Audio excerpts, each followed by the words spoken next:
I can pronounce both. Bismillah ar-Rahman ar-Rahim. Dear viewers of Channel 2 Saudi Arabian Television, Assalamu alaikum wa rahmatullahi wa barakatuh. And welcome to this special program covering the custodian of the two holy mosques tour of the European continent going on these days.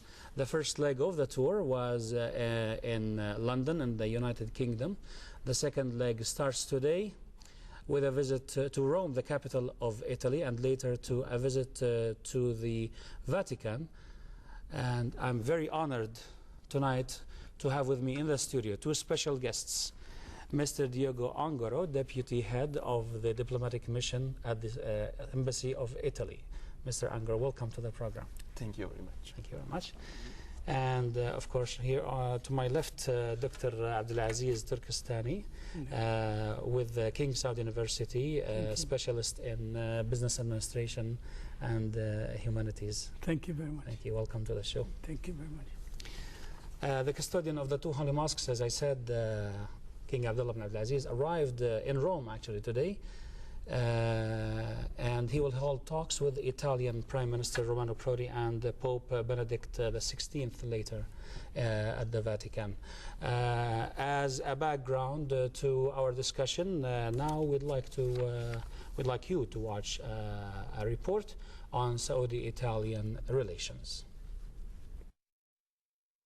Italy's diplomatic mission in Saudi Arabia has been operational since 1932. Following a reciprocal recognition and a bilateral friendship treaty between the two countries. Ever since the agreement sealed between the two countries in 1935 in the fields of aeronautics and the automobile, under the patronage of His Royal Highness King Faisal bin Abdul Aziz, bilateral relations have been steadily flourishing, not only in the trade sphere, but also in the political and intercultural levels.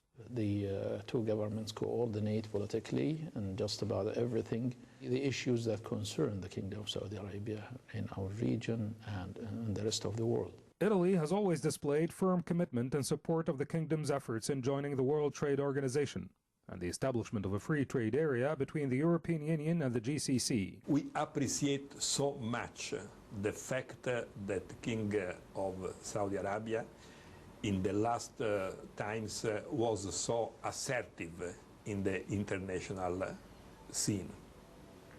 He was the protagonist of so important initiatives in order to achieve a common political ground for the Arab world toward Israel on the Palestinian issue. We appreciated so much this. We appreciated so much his moderate standing toward the Iraqi crisis. So Saudi Arabia is really a factor of stabilization and of security in an area which is vital for our interests. Italian and Saudi diplomatic missions in both countries look at the initiatives undertaken by the government of the custodian of the two holy mosques, His Royal Highness King Abdullah bin Abdulaziz Al Saud, with great expectations. They argue that the visit by His Royal Highness would bolster economic relations between Saudi Arabia and Italy and pave the way for a stronger role of the kingdom in resolving the conflicts and crises that plague the Mediterranean region in particular. The work is made by diplomacy, by the ministers, by the ambassadors, by the representatives of the economic system, but the presence of the King and of the President of the Italian Republic and of the Prime Minister of Italy give a symbolic force to all this work. It is a stamp on the work, and it is the sign that the work has a future, is approved, and is earning momentum. There will be hopefully certain agreements to be signed between the two leaderships, and that means that could be translated into more cooperation and closer relationship between the two countries. Saudi-Italian relations have been intensifying in the last years, an attempt from the government of the custodian of the two holy mosques to bring more visibility to the role of Saudi Arabia in the region and the world.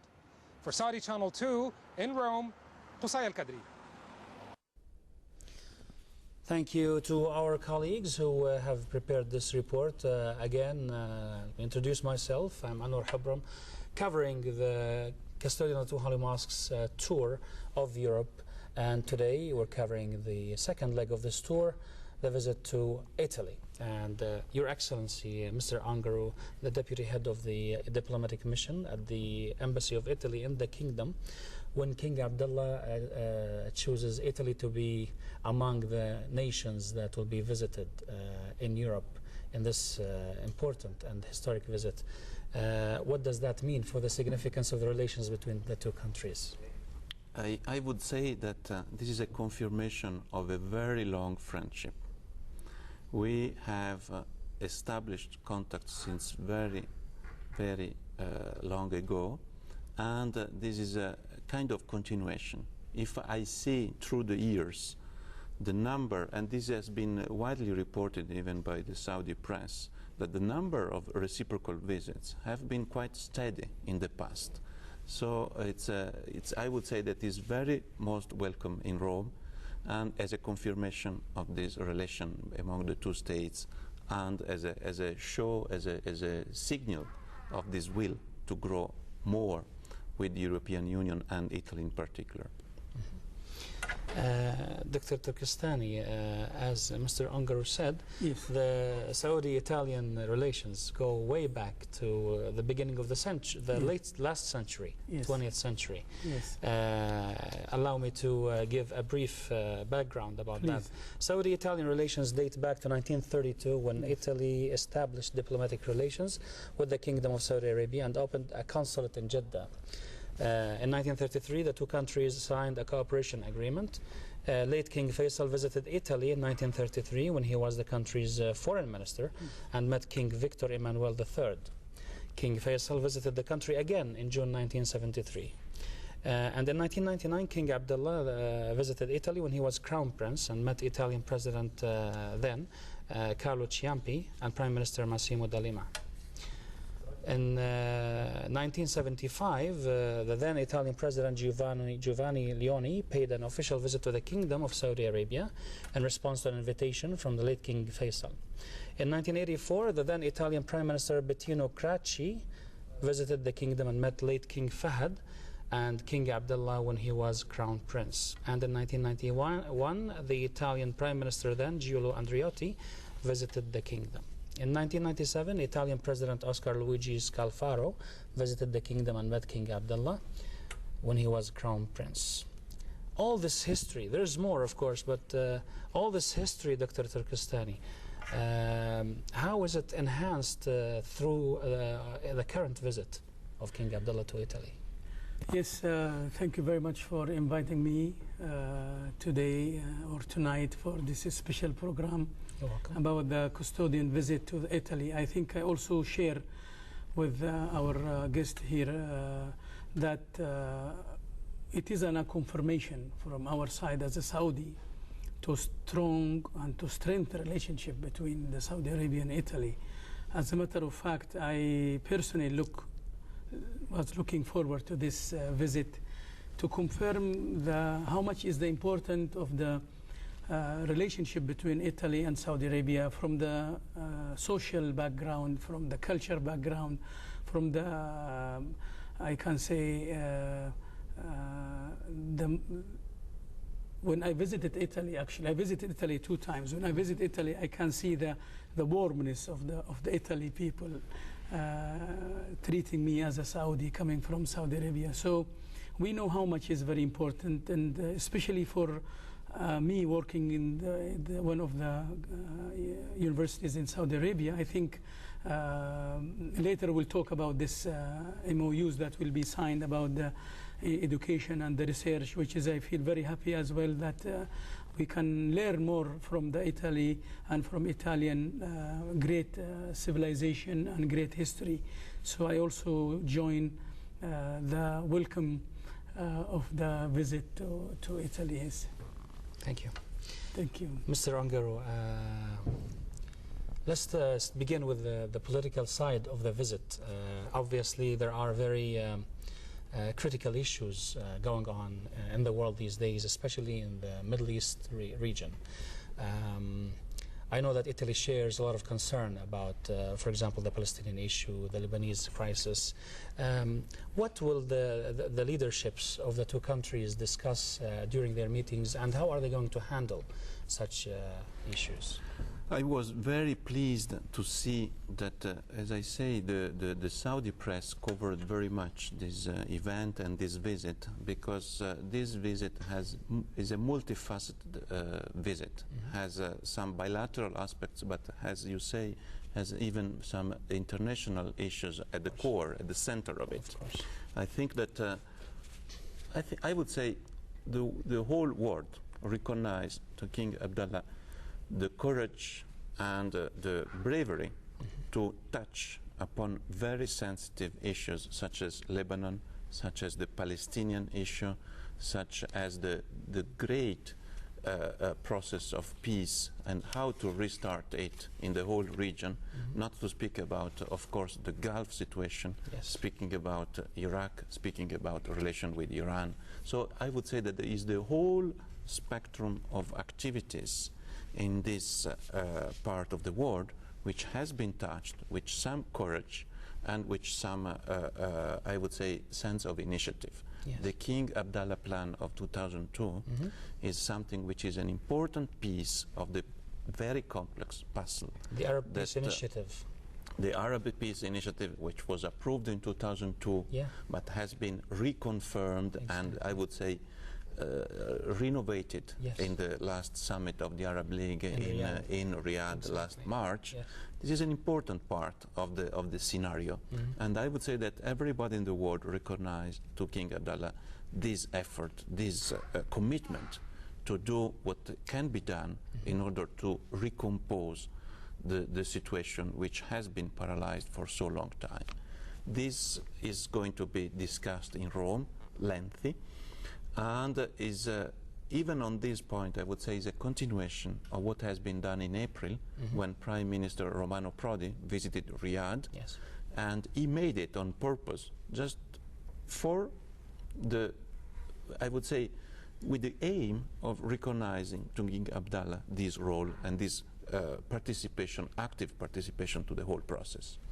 Thank you, sir. Well, as a matter of fact, let me add one point here, please. that Italy, one of the first countries in the world that they congratulate King Abdullah when we had the Mecca Treaty, when the Palestinians gathers in Ramadan, and then Hamas and Fatah. So Italy was really, I was very happy to hear that they are the first countries that they came and they congratulate King Abdullah about this treaty. So I think it is really very much appreciated from the Italian side for that. Gentlemen, allow me to introduce our colleague Muhammad Al-Angari from Rome. He's our correspondent. He's a member of the delegation accompanying the custodian of the two holy mosques on this visit. Muhammad, assalamu alaikum. Walaikum assalam wa rahmatullahi wa barakatuh, Dr. Anwar. Muhammad, nice to see you. I understand that you're going to update us on the latest concerning the King's arrival in Rome and any other activities that took place today.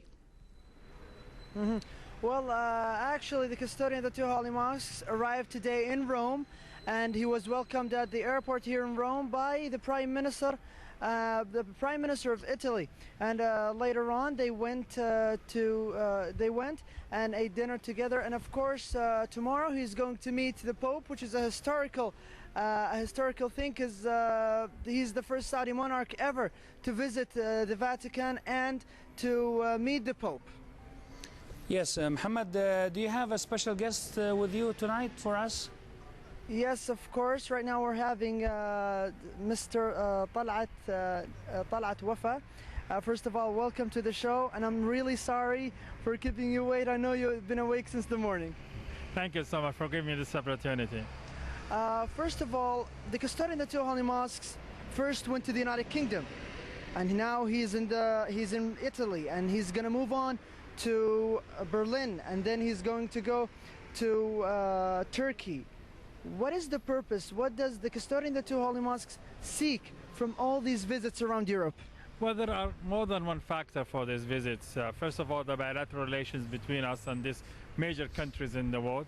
Secondly, also the international arena, especially the Middle East peace process and what's going on.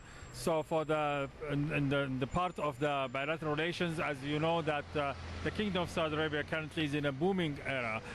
We have a lot of things. We are building a lot of industrial cities around the kingdom. Also, we have a lot of projects that need to have assistance from the world. Therefore, you will have a lot of agreements to be signed during these visits. A lot of memorandum of understanding also is taking place. So that's in regarding of the bilateral relation, which is a very important thing. Regarding the Middle East peace process, as you know, that we are now, everybody is waiting for the upcoming meeting or conference which will take place in Maryland, Annapolis in Maryland. And definitely the Custodian of Holy Mosque in 2002 is an initiative of the peace plan and peace initiative, which has been adopted by the Arab world countries in the summit of Beirut. Mm-hmm. So the Italy, as London, as Berlin, as also Ankara, all of them, they have a very important role. Now, as we know that London and Rome and Berlin, they are a member of the United EU, which is the European Union, and they really have a very important role to push the peace process, to solve issues and crises that's really around the world. So no doubt that this meeting, this visit, it has an impact for and also international. And of course that falls under as well individually each of those countries. When we start from the United Kingdom, and right now we're in Italy, Saudi Arabia has a special relationship with the United Kingdom and as well Italy. And of course this visit, as you just mentioned, is going to enhance the bilateral relations further and furthermore. Sure. But there's one major point. The custodian of the Holy Mosque is going to do a historical move. He's going to meet Pope the 16th tomorrow at the Vatican. Yes. What are your remarks on that? Well, definitely this is a major one. This is the first time, even though the custodian of the Holy Mosque, when he was a crown prince in 1999, he visited the Vatican as a crown prince, but as the Kingdom of Saudi Arabia, this will be the first one. And definitely King Abdullah is always calling for a dialogue between all religion or culture, all of that. And this visit is a very historical one, and definitely also to talk about how can we really closer the gap and really give the true and clear message of Islam to everybody, which is, we're a pacifist people, we are care-loving people, we take care of that. So this is a really very important one, and I'm sure will have a very important impact, especially for the media who always criticize Islam and criticizing the Muslim world. To correct the misconception that is falling upon us here. Yes, definitely. This is a very, very, very important thing, and I'm sure that all the media will cover it internationally. Mr. Talat Wafa, the advisor to the chief editor of a Riyadh newspaper, thank you very much, and really sorry for keeping you awake till now. Thank you very much. No problem. Thank you for this opportunity. I appreciate it. Thank you very much. Thank you. And now, as you heard, that was Mr. Talat Wafa, right here from Italy, from the capital of Italy, Rome. And right now, back to you, Dr. Anwar Hubram, in the studios in Riyadh. Mohammed Langri, our correspondent in Rome, thank you very much for you and your guest.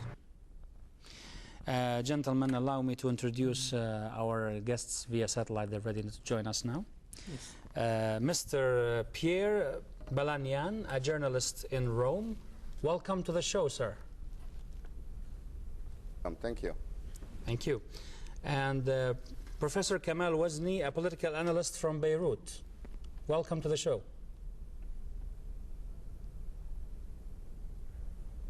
Yes, how are you? I'm fine, thank you very much. Just a reminder, gentlemen, that we have here in the studio with us our dear guests, Mr. Diego Ongaro, Deputy Head of the Diplomatic Mission at the Italian Embassy, and Mr. Dr. Abdulaziz Turkestani, an Assistant Professor at King Saud University. We'll just have an open discussion. You can interact with the guests if you have any question or comment. Let me start with you, Mr. Balagnan in Rome, please. You as a journalist, how is the Italian media covering this visit by King Abdullah to Italy, and what are they expecting the outcomes to be? Good evening, everybody in the studio. So this visit has been until now very successful, and up to now the Italian media is very curious and is following every step of what's going on. Up to now, there have been the press news agency that has covered all the particular issues of this visit, but the daily newspapers didn't start yet to cover all the issue. So we are expecting that tomorrow we'll have a boom on the first titles of the newspapers, and so we are sure that tomorrow the daily papers will cover the issue, basically, more than today. Yes, thank you. Mr. Kamil Wazni, I apologize if I mispronounced your name the first time. In Beirut, Beirut, of course, is going through a very difficult time regarding the presidential election crisis. What are the Lebanese expecting King Abdullah and the European leaders to do about this? Well, obviously the Saudi leadership playing an important role in Lebanese politics in the Middle East and in the region. And I guess the question been posed by the Prime Minister of Italy, how they see the things in Lebanon, because the Saudi have first-hand experience in Lebanon. And I guess the Lebanese situation is more complicated than a lot of people think, and the Saudi is been very effective in resolving some of the issue, but there are other participants in the decision making, and the United States is another important decision maker, and I guess the European have to play a role. But the bottom line, it seems there is a consensus among the Arab community, among the European, to find a peaceful solution for Lebanon, and I think the Saudi will continue to emphasize its initiative to bring stability to Lebanon through its leadership and its friendship among all the Lebanese faction. So I guess this meeting will further dialogue between the Saudi and the Italian, and hopefully there will be some positive outcome regarding to the election. Obviously there's a deadline of November 24, and Lebanese politics hasn't been easy, but I think it seemed that with the help of our friends in Saudi Arabia and around the world, Lebanon will come to a something that all will be happy about. Thank you, Mr. Kamil. I think, go ahead. Let me say something here. Italy, for us as Saudis, is one of the major players in, yes, in the region, and also in Europe. And as you know, Italy is number 5, the biggest economy in the world. Yes. And Italy is one of the major member of the what you call the Group of 8. And I think with the positive relationship and between Saudi Arabia and Italy has been played through, it will be an added value, this visit, to solve or to help solving those problems they'll be raising either in Lebanon or in Palestine or in Iraq. So we really, as a Saudis, look very much forward to the meeting tonight and tomorrow, and see how much that Italy will be implementing what they were telling that related to the good relationship between the Italy and Saudi Arabia, or the Arab world. Yes. Speaking about Lebanon, it may be useful to recall that last year the country faced a very severe situation of crisis, and this crisis was solved through a very complex negotiation at the international level, which started with an international conference held in Rome in the summer of 2006.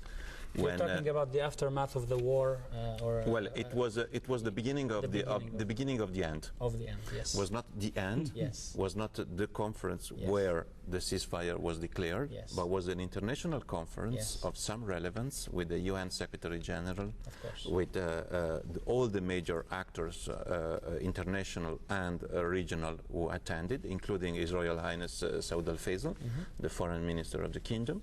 And through that conference, the process started to have approved the UN Security Council Resolution 1701, which led to the international force, which is now stabilizing, contributing to stabilizing Lebanon, which has Italy as the major contributor to UN forces, UNIFIL, and yes. is under Italian command. It happens now to be. And this is the way to materialize and visualize the international support. And basically, it was a political process which started in Rome in this conference, thanks to the contribution of all the countries which attended, including Saudi Arabia. Mr. Balanian, our guest in Rome, as we heard from our correspondent tonight, King Abdullah will visit the Vatican and will have a meeting with Pope Benedict XVI during this visit of Europe. How do you see this historical visit between King Abdullah, obviously a prominent Islamic leader, and the Pope, who is, of course, a leader of the Catholic faith? It is absolutely a historical event. It is the first time in history that a monarch or a king of Saudi Arabia ever visited the Vatican City and have a meeting with the Pope, which is the head of the Catholic Church and which is a holy place for all the Catholics in the world. And it is as well as important for the Vatican also, because by doing relationship with or visiting or having this relationship with the king, they have on the other side one of the most important Islamic leaders in the world, and who is the custodian of the two holy mosques, which is the most holy places of the Islamic world of all over the world. So we have here, for the first time in history, a very important event that is taking place. Maybe we are not really realizing the importance of this event, which is, especially in the context, in the international context that is, we are all living in Middle East, in the West, in Europe, or in Northern America. And the danger of this, what they're talking about, the conflict of civilization or conflicts of religion. I think this visit will put a stop and will quit such discussions, and will show that religion has nothing to do with terrorism, that both important religions, most main important religions of this world can dialogue together and can find solutions for the actual today's problems of humanity, which are not only terrorism, but there are a lot of things that regards human dignity, human rights, and so forth. So I believe that it is a very important event, and that will have enormous consequences of what is going on the world today. Thank you. Mr. Kamel Wazni in Beirut, you as a political analyst must be following King Abdullah's talks with European leaders, including his talks tomorrow with Prime Minister Prodi. One of the topics of discussion will be the peace conference planned in Annapolis this fall. You as a political analyst, what do you expect the outcome of the talks between the two leaders to be regarding this conference? Well, obviously, Saudi leadership took an initiative in 2002 and always looking for stability in the region, but stability based on justice, and that justice is the Palestinians have the right for a home, for a country, the issue of refugee, and the status of Jerusalem. And I think the Saudi been advocating this position, and they want to protect the right of the Palestinian, as well the right of the major issue that connected to this issue. And I think the initiative is out there, and there's willing from Saudi Arabia and from the Arab community now, if the Israeli can correspond to this initiative, and when they're ready to correspond, the Saudi are willing to accommodate, to find a peaceful solution for the region. The fact, if there is no concrete resolution or outcome of this meeting, I think the Saudi probably would not be interested just to attend a conference for the sake of sitting at a conference, and that was made clear by the leadership of Saudi Arabia. And I think Italy been a very friendly country to the interest of our region, been very friendly to the cause of the Palestinian, to the Lebanese, play an important role in Lebanon. And I think when King Abdullah is talking with the Prime Minister, he's talking with a friend who concerned for the region, and he's looking for a resolution for the issue. But let's not kid ourselves, this is a very difficult issue, and there is division among the Israeli how to resolve it. And this is dependent on many factors, and I think probably the time is not ripe to find a solution for this crisis, and probably this require a different administration in the White House, and probably a different leadership in Israel. Israel political leadership is being divided after the war of last year. So, and at this point, it seemed that probably we will not achieve anything at this conference. Thank you, Mr. Kamel. Dr. Turkestani, I know that you're interested in culture. And one of the agreements or MOUs, correct me please to be more accurate here, yes, will be about cultural exchange between the two countries of Saudi Arabia and Italy. We need details on this. Thank you very much. Anyway, as Mr. Anguru just mentioned a few minutes ago, there will be two major treaties that will be signed, and 3 MOUs or 3 Memorandum of Understanding. One of them is about the vocational training, and yes, the other about the medical, and the last and the most important one is among universities and research centers. For me, I think when I visited Italy last time, I visited like 2-3 universities there, and I had a discussion, attending some conferences, seminars, and I know how much the Italian research are very serious, and they are very professional in doing the research in various aspects. So in the same time, Italy has been played a very strong role in education, even among Europe. And you can just judge the situation in Italy after they accepted the euro in 2002. I think they become one of the EU's members. I think the mix of the inherited civilization in Italy will be very much affected in the future for our universities, and we are really very much welcome all the professors and the researchers from Italy come into Saudi Arabia, and this is an open message to them, an open invitation to them, especially when we talk about the vocational schools, community colleges like the one that I teach in Huraymila in King Saud University.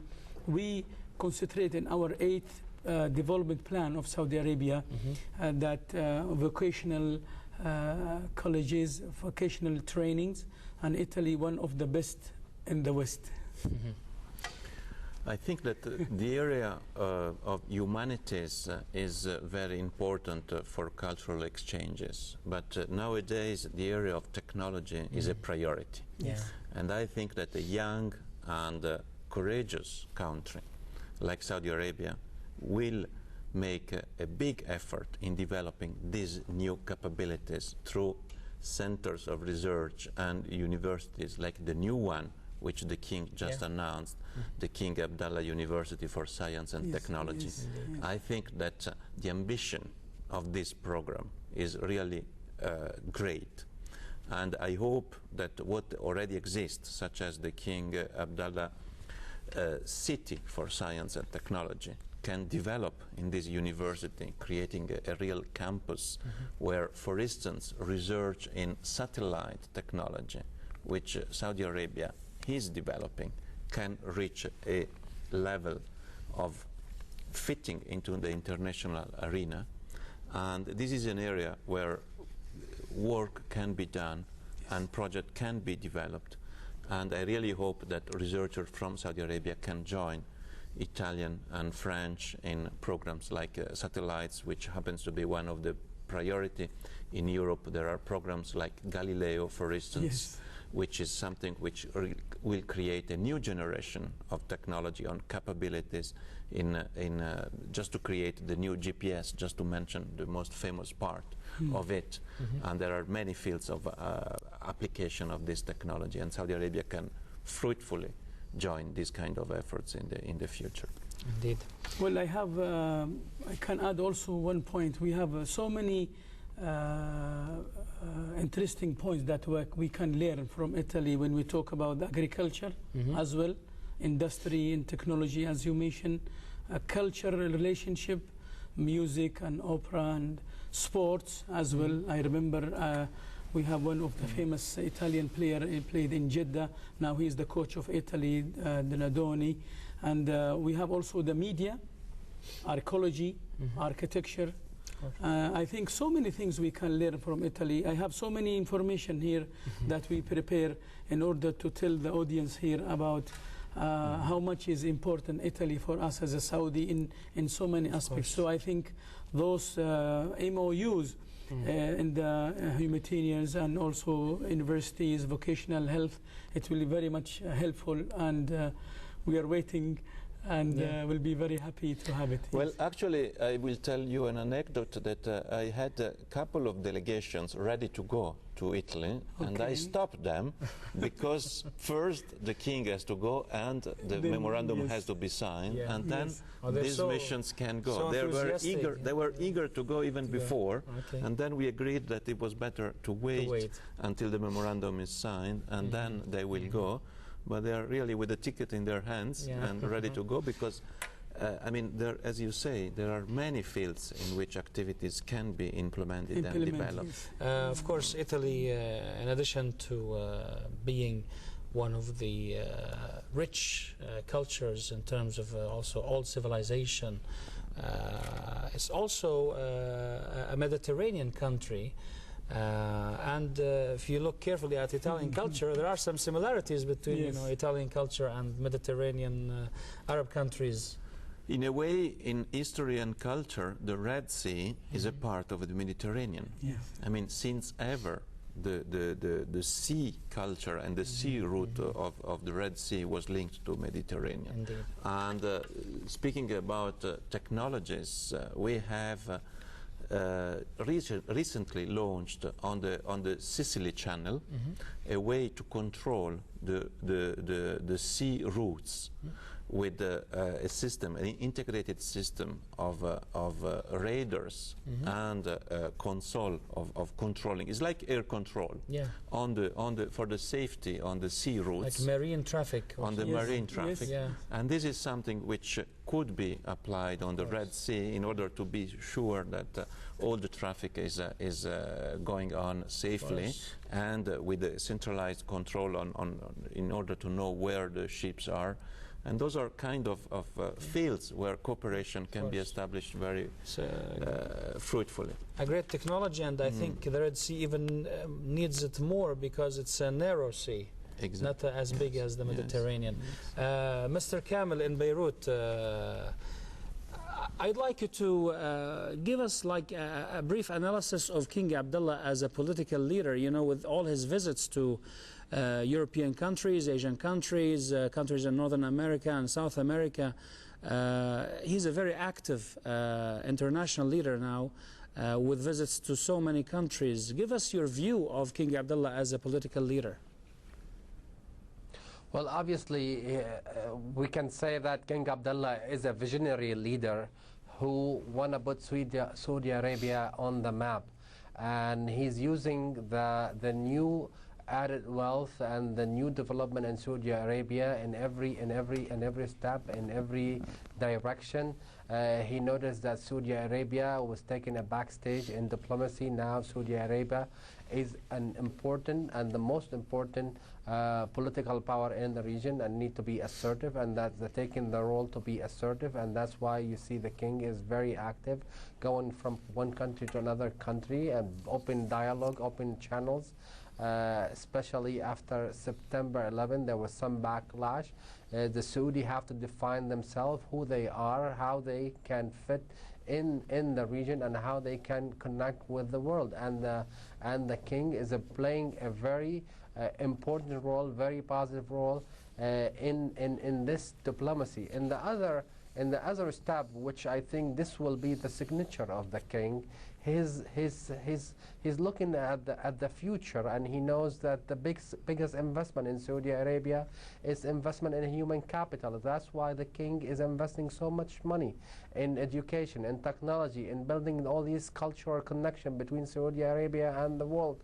That's why the king he put his biggest project to build this King Abdullah University for Science and Technology. He put investment of over $2 billion for this university to happen in 2009. This is how you build generation. This is how you build leadership. This is how you build the future. This is how you connect with the real world. Investment in human capital, and I think this will be his signature.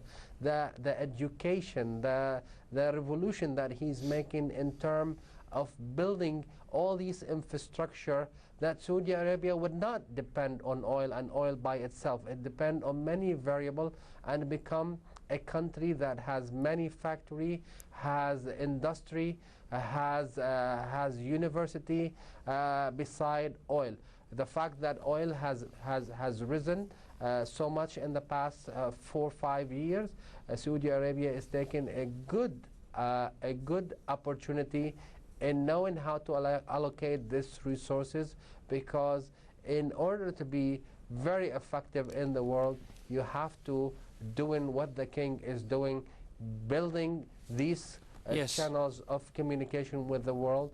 Thank you. Investing in your country, investing in your people, and the best investment is really in what the king is doing, is building the future for Saudi Arabia and for the whole region, because he said this university does not belong only to the Saudi, for everyone who has a mind and who is willing to make a contribution. So this is how you become a country of a great caliber, by following the step that the king is taking.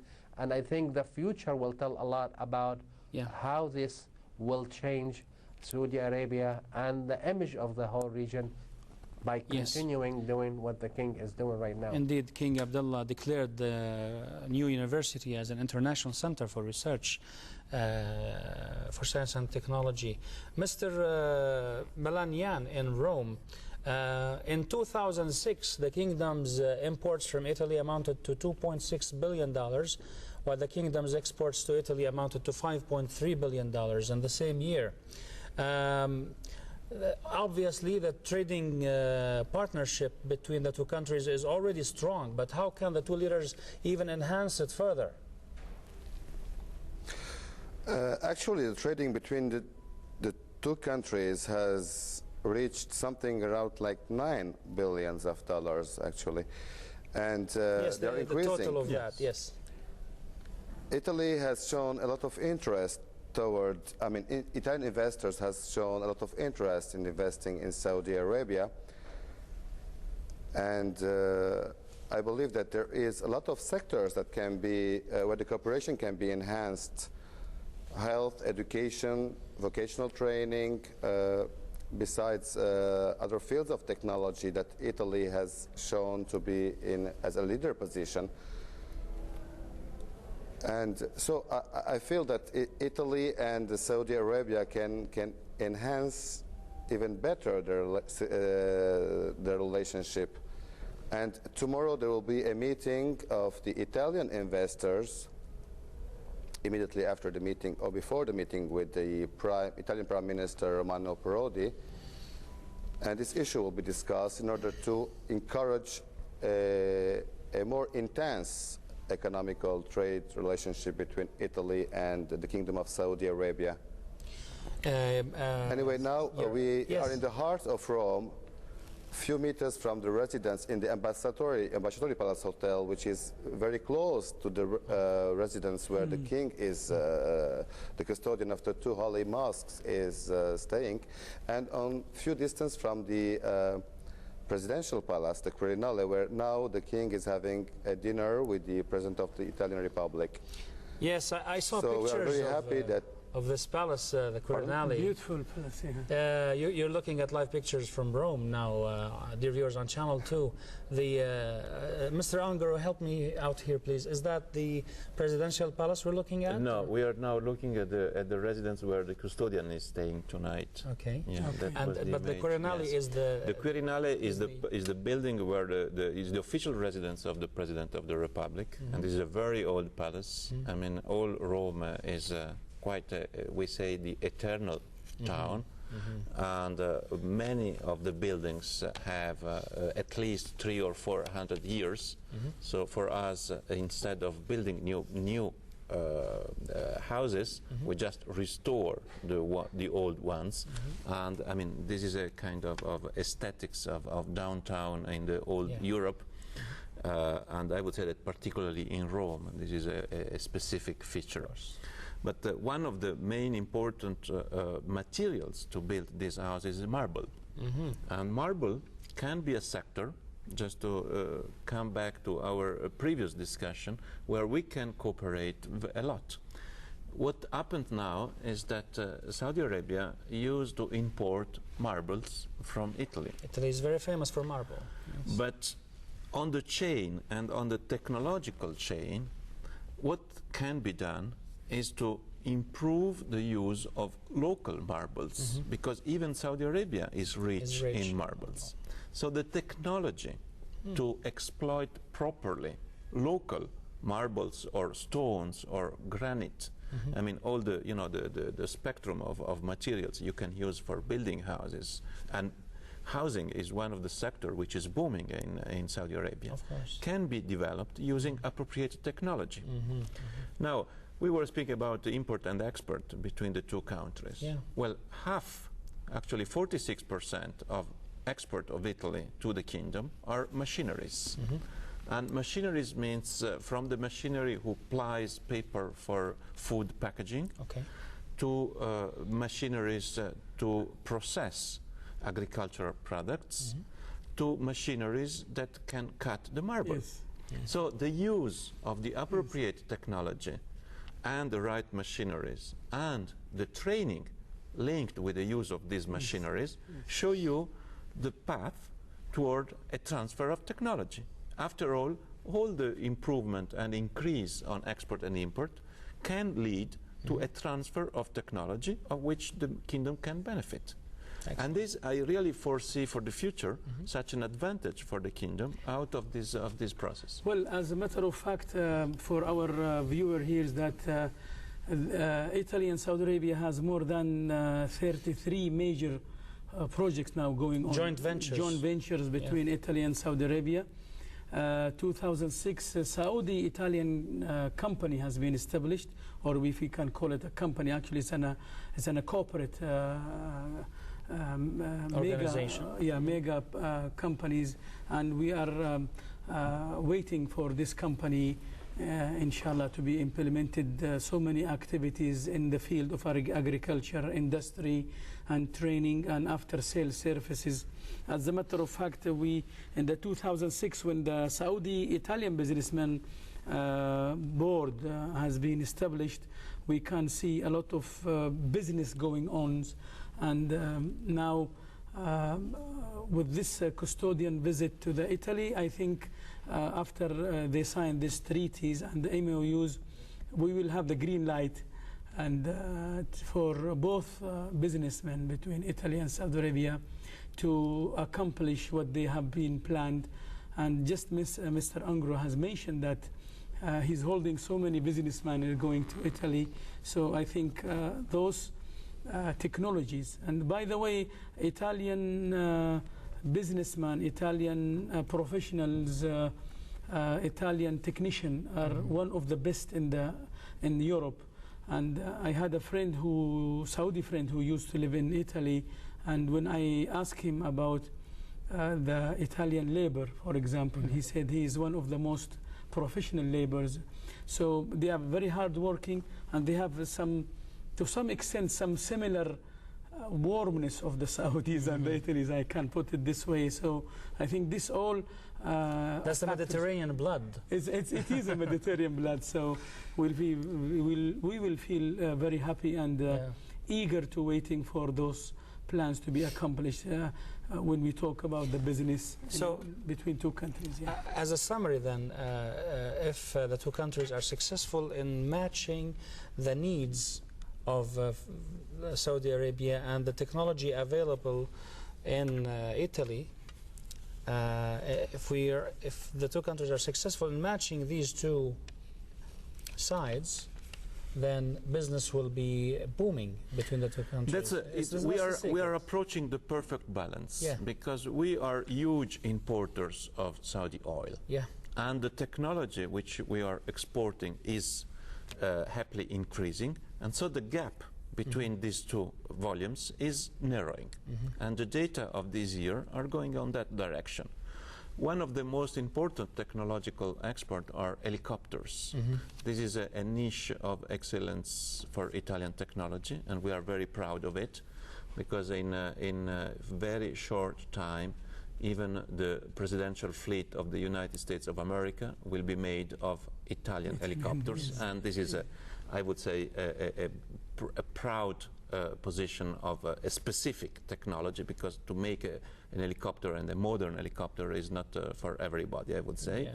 And this is something which is rather successful even in the kingdom. I mean, there are major companies which are using Italian helicopters. So actually, the most important company in the oil sector has a fleet of Italian helicopters, which are built in Italy and UK, because industry actually in Europe is very much integrated. So the plants are both in Italy and UK, but this is an Italian company.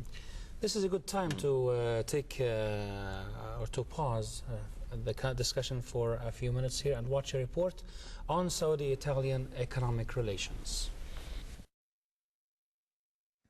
Economic bilateral relations between the Kingdom of Saudi Arabia and Italy have been expanding considerably in the last decade, not only in the trade business with a record amount of $7.5 billion in exchange, but also in foreign direct investment, which has recently culminated in the establishment of an investment agency. Mario Cospito is the diplomatic advisor to Emma Bonino, the Italian Minister of International Trade and European Affairs. The Saudi people have already appreciated the so-called Made in Italy, and also our big enterprises who were very active and present in the Saudi kingdom during the 70s and 80s, above all as far as infrastructures and oil are concerned.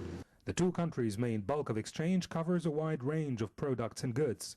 Our main bulk is made of machine tools. We export to Saudi Arabia machine tools almost in every fields, economic fields, machine tools for mechanical use, or machine tools for agro-food industry, or machine tools for spatial utilization.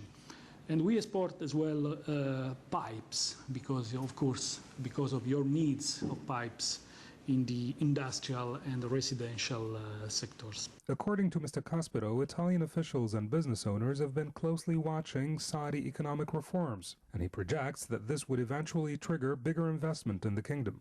We noticed these reforms on the Saudi parts. We also noticed, for instance, that in the last World Bank report on doing business around the world, Saudi Arabia was very well placed, and this is very encouraging signal from your country. And of course, we usually say that investors go in the country where the environment is better than other countries. So we encourage this sort of reform in your country, because I'm sure that investment, foreign investment and Italian investment will flow to your country. Despite the success of the recent bilateral commercial exchanges, Italian officials believe there is still enough potential to explore. The total amount of investments, bilateral investments, is still too low. We don't receive investment from Saudi Arabia, and we are investing a little bit into Saudi Arabia. This is a pity, because the potential of the two countries is high, And we hope that the visit of the king to Italy will improve the situation. The latest visit by Minister Scajola and the upcoming visit by Mrs. Bonino to the Kingdom of Saudi Arabia are indicative of the strong bonds that unite Saudi Arabia and Italy. Sources in both countries, however, are insisting upon the fact of investing with more courage and less apprehension in the coming years. For Saudi Channel 2, in Rome, Qusay Al-Kadri. Thank you, Qusay, for this report, you and your colleagues. Mr. Kamel Wazni in Beirut, professor and a political analyst. King Abdullah, during his talks with European leaders, is highlighting the issue of terrorism. Terrorism that is hurting many countries in the world, terrorism that has become a global issue. Of course, King Abdullah is very concerned about this and has called for the establishment of an international center to combat terrorism. And he mentioned in his BBC interview that the most important thing in combating terrorism is the information. So, Mr. Wazni, you as a political analyst, how do you comment on King Abdullah's concern about terrorism and combating it and discussing that with international leaders? Obviously, the kingdom been steadfast in fighting terrorism, been a victim of terrorism, know what it means to have terrorists attacking innocent people in its own land, paid a heavy prices. They want, there's a dialogue among all nations to fight terrorism. And this is an issue that affects everyone in the region. This, you cannot just attack people, kill people. There is a lot of terrorism going around. There's a danger of terrorism around. This needs coordination between all regional power. Information is an essential to prevent terrorists from carrying their activity. Information at the right time could save a lot of life. Saudi Arabia been very helpful. This is according to everyone in fighting terrorism, and this is to emphasize that Saudi Arabia been a victim of heinous crime, terrorism, and this is require a coordinated effort between every intelligence around the world. Unfortunately, the world is not going any safer, and situation is getting more violent, and we see now what's happening in Pakistan and in certain part in Afghanistan, and you know, Al-Qaeda is still very strong in this region, and they could carry attack. We've seen what happened in Lebanon with certain cells of Al-Qaeda in Lebanon. So everybody need to get their act together, understand the variable that cause terrorism, try to prevent it before it happen, work in some educational, cultural issue that prevent people from joining terrorist organization. And I think this is a long battle. Unfortunately, this is a long battle, and Saudi Arabia is taking a leadership in this. And I think Italy understand, and the international community understand that is not an easy issue to tackle. Thank you. Mr. Balanian in Rome. Obviously, there's a huge Muslim community in Italy, especially in Rome. The Islamic Cultural Center was opened in Rome in 1995, and it was established on an area of 30,000 square meters, donated by Rome municipality to the members of the Muslim community, who number about 1 million now, 1 million in Rome. Is that accurate? Or well, I would say the estimate of Muslim people in Italy can be on that dimension, on that size. About 1 million. But the symbolism and the importance to have in Rome, on the Eternal City, a mosque was something the town really wanted. And we are very proud to show to everybody that different religions can live together. Just from one you can see the other. And we have the Catholic Church, we have the synagogue of the Jew, and we have the mosque where everybody can worship God freely. And this is an important and they live side by side. Mr. Balanyan, the question I wanted to ask you is, King Abdullah, during his visit to the UK, addressed the Muslim community in the UK, and he advised them to be good British citizens in addition to being good Muslims. King Abdullah, of course, will try to convey the same message to Italian Muslims as well, don't you think? Yes, we personally have noticed, I mean, that King Abdullah is a is a man of peace, actually, and a man of dialogue, basically, for all what he has done already in the area, in the region, and is doing worldwidely. So, in fact, being a real Muslim or being a real Christian, it means also being a real citizen.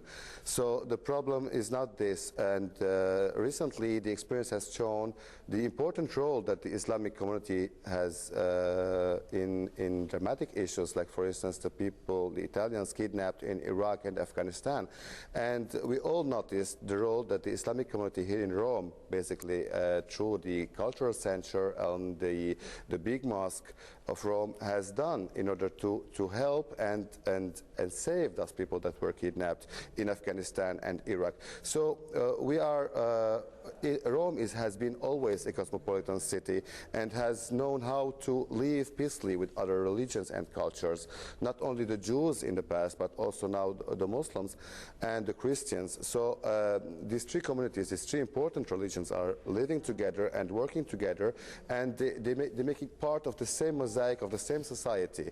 And so the Muslims has brought some richness to the Roman culture and actually tradition. And the role has been recently very important also for the Italian society. So we don't see actually any difference in religious, and as far as anyone respects the law and is a good citizen, he can worship his gods freely. So the issue is not to which religion a person belongs to, but is as far as to respect the law, and that is not only for Muslims but also for Catholics, also for Jews, or also for Buddhists, or for other religions that lives in Rome. But what I want to focus on, that the Islamic community is becoming very integrated into the Roman society, and Romans and Italians basically are getting used to consider Muslims also a part of their society, and that's something very important, I believe. Thank you. Let me add something here. I visited the Islamic Center in Rome, and I had a very good time seeing the Muslims, Italian Muslims there. And by chance I was seeing an old lady, an Italian old lady. She was a Catholic. And then we just started to discuss about the interfaith dialogue or relationship, and she was very happy that to see a beautiful mosque and in the major street in Rome, and she was really very happy to have some people from the different culture, different religion. As a matter of fact, when I remember Prince Sultan, the Crown Prince, also has, in the January 7th, he opened an King Abdulaziz Center for the Islamic and Islamic Research. 2002, the Saudi schools has been also open in Rome, and 2005 there was a visit and like a sports relationship or treaty has been signed between two countries.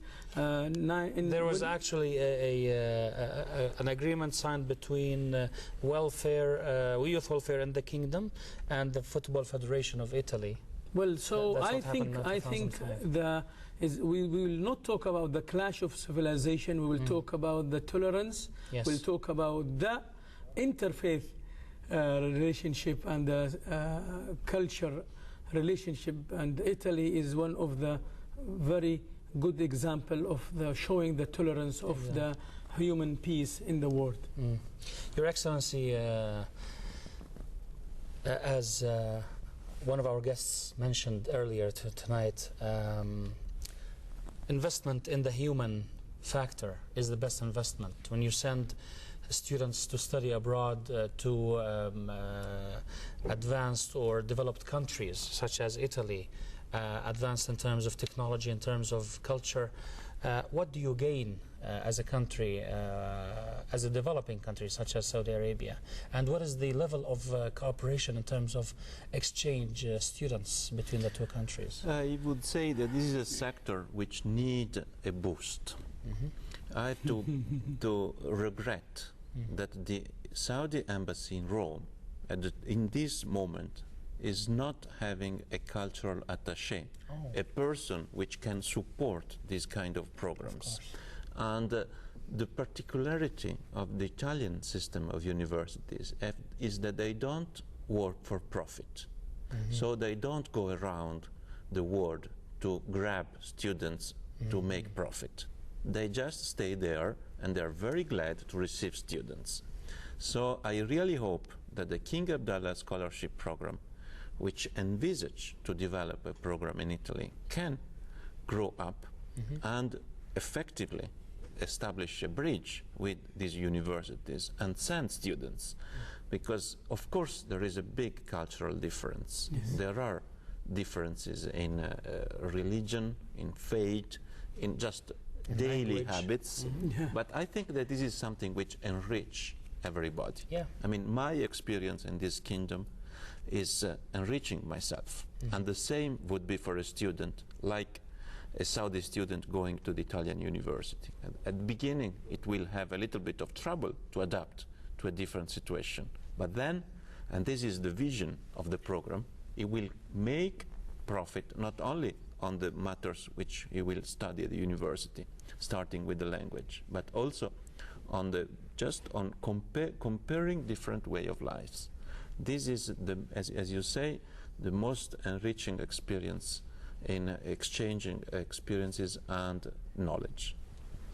Mr. or Dr. Kamel was in Beirut. I'm going to address you as a professor now. You're a professor in what major, sir? What's your major? What's your specialization? I teach international development. Okay, great. International business and political affairs. Wonderful. So what do you see as the most pressing needs for Saudi or Arab students in general who hope to go and study abroad? What are their most pressing needs, or what are the gaps, the specializations that we lack in the Arab world, so that we can send our students abroad to study?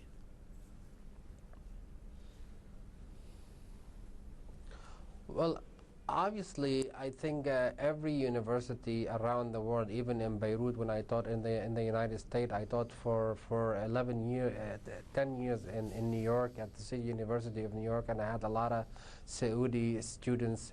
Really, they don't have any gap. The Saudi are well prepared. I think that everybody is getting into this globalization, have the same curriculum, but obviously they have different exposure when they go overseas and they see different culture and go mingle with the new lifestyles. I think they can receive a lot from that country. At the same time, they can give a lot to their fellow students, because our part of the world, the Muslim culture, is very rich culture. We're very proud of it. We have it's a peaceful religion, has a lot of tolerance, has a lot of social justice. We make a lot of contribution, and we receive a lot of things in return. I think the fact that Saudis or Arabs go to Western university is the exposure, this process of integration in this globalized world where you give and take. It's a very enriching process for both parties, not one and not the other. I think in terms of Saudi Arabia, they're making a headway to bring the world to their doorsteps. They're building all universities. They're building all kind of university for technology, for science. Obviously, they put in a lot of money for research and development, and this is going to pay a lot of dividends in the future. Probably in 10 to 15 years, you're going to see a whole different Saudi Arabia, because this engineered outlook for Saudi Arabia. And I tell you that in 10 years, you're going to find those scholars in Italy and in the United States coming to our part of the world. I have to tell you something. Even in the Western world, do you know that 60% of their scientists, they come from overseas? In the United States, Bill Gates said 60% of PhDs that study in American university, they're from overseas. So you have to see how much, and part of them, there's a big part coming from the Arab world. So actually, they making a big contribution.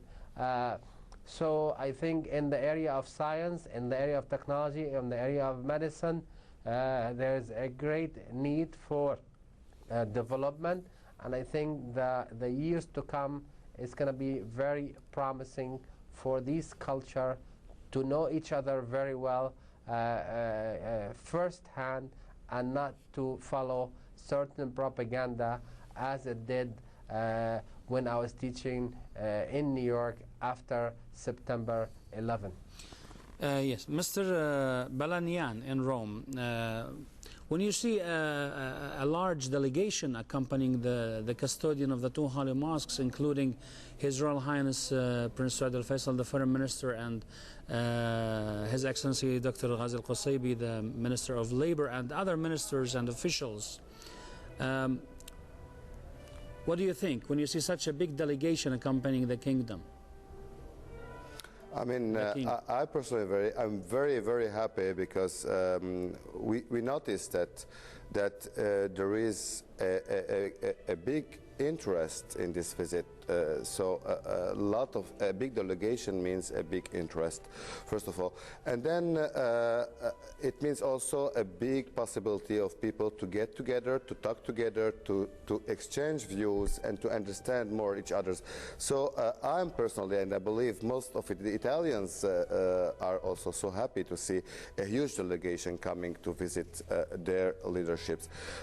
It can maybe make normal citizens less happy, because the traffic jam is getting worse, but at the end, Italians are very, very happy to have guests, and they are happy to see that other countries' people are coming to visit them and giving so importance to the event.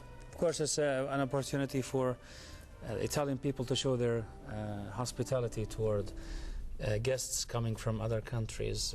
Your Excellency, one of the news stories that took international coverage, it's actually not one time, it's been now several times, is the successful surgeries that are taking place in the kingdom separating twins, conjoined twins. This is an area that might be interesting to Italy in order to have probably agreements in the medical field, or exchange with Saudi doctors in this technology. Let's focus a little bit on the human side here, health, and we've covered education. Let's talk about health. Now, we had even exchanges of visits of ministers of health in the past, and out of that it came this memorandum to be signed on the occasion of the visit. But as a matter of fact, I think that there is a tradition of exchanges, and if you speak, as I did, with some medical doctors in highly specialized fields, it happens that they already go across from one country to another. Saudi people attending seminars and meetings in Italy and vice versa. So if you go into the details, you see that this is an area where more is happening that you normally know. And I think that this memorandum is just going to consolidate a reality of exchanges. And I'm very happy about that, because of course this is improving the quality of life of citizens both in Saudi Arabia and in Italy, and it shows that really science has no borders. Dr. Turkistani, I'll leave the field open for you. You have a lot of notes. Anyway, what would you like to talk about? No, I just like to reassure to our Italian friends that we are very open to see them very soon in Saudi Arabia, talking about the medical and talking about the vocational training, talking about the universities and the research. I think we are very much happy to see this coming 2 days, the custodian visit and sign those MOUs and the treaties and against the crimes, and also the military and the security treaties, which is really very important for us in Saudi Arabia and Italy. I think I can just say here that you are most welcome from Italy, and we would love to see more of made in Italy's in Saudi Arabia. I think one of the interesting things that we haven't talked about tonight is food, you know. Yes, yes. Food and Italian fashion. Food is very good. Fashion. Italian fashion, Italian antiques, and Yes. Italian so many things. I mean, even on this field, the discussion can go very deep, because we are very thankful to the Arab civilization, which produced like limes, Yes. oranges, eggplants, and without the Arab tradition in agriculture, we would be much poorer than we are. I think I just wanted to check with our director. Are we out of time? How much time do we have? I'm going to assume that we're almost out of time, gentlemen. Allow me please first to thank our guests overseas. Mr. Pierre Balagnan, a journalist in Rome. Thank you very much for joining us. Professor Kamel Wazne, a political analyst in Beirut. Thank you very much for joining us. And here in the studio, I'm very honored to have had our dear guests, His Excellency Mr. Diego Ongaro, the Deputy Head of the Diplomatic Mission of the Republic of Italy to the Kingdom, and Dr. Abdulaziz Turkistani, an Assistant Professor with King Saud University. Gentlemen, Thank you very much. It's been my pleasure. Thank you very much, Thank and you. we really appreciate it. And we would like to say to our viewers here that we are very happy to have our King touring Europe and getting more cooperation with us for us as a Saudi citizen, and we feel very proud of him. And I think this is very good and very golden chance for us and to have more relationship with the world, including Italy. Your Excellency, a last word, please, on this occasion. Well, I really hope that this occasion will increase the volume of activities. As I mentioned, the small steps ahead, like sending somebody to strengthen the cultural section of the embassy. This is just a concrete example, could improve our relation, and then we can really go ahead on all the tracks we mentioned tonight. Does Italy have a cultural attaché in the kingdom? We are providing a program with fellowships, with cultural activities.